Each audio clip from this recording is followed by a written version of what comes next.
What is up, Ketchup? It's Dimitri here at sa video na ito'y i-flex ko naman ang aking Nanmu Tower Shield Sinoceratops.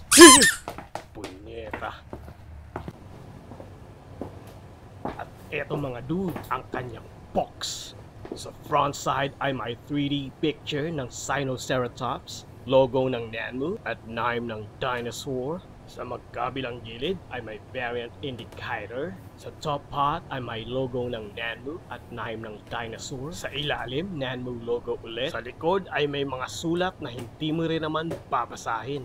Tara, let's check out what's inside! Sa loob ng box ay meron siyang kasamang card na kung saan ay may picture ng magjowang Sinoceratops. Sana all may jowa. Sa likod ay merong hand drawing ng dinosaur.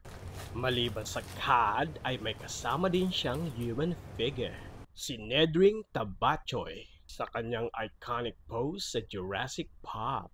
Meron din siyang kasamang parang dumbbell na hindi ko alam kung ano ito.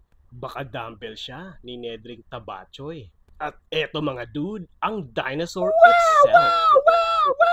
At kuhang-kuha sa video kung gaano kaangas ang figure na ito, lalo na't considering na isa ito sa pinakaunang releases ng Nanmu.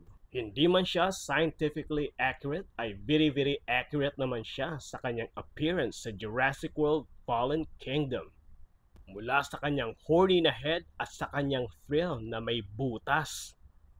Ang green variant na ito ay may napakaastigin na color combination ng green, flesh at brown. Bigatin din siya mga dude para sa kanyang size. At kung hindi ka patuluyang namamangha ay nagagalaw din ang kanyang ulo, left, right, up and down. Kaya naman mas solid pa sa relationship goals nyo ng jowa mo ang figure na ito. As for size comparison, ito ang Sinoceratops next to my size 9 Brogue.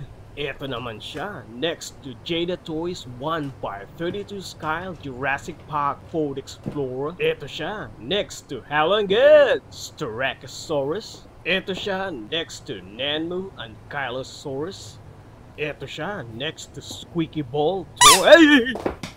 At ito naman siya next to Howling Good Torosaurus. And that is it, pansit mga dude. I hope sa video na ito'y natuto kayong mangulangot ng pasimple. At yun lang naman mga guys. Makakaalis ka na. Bye! Oh my goodness!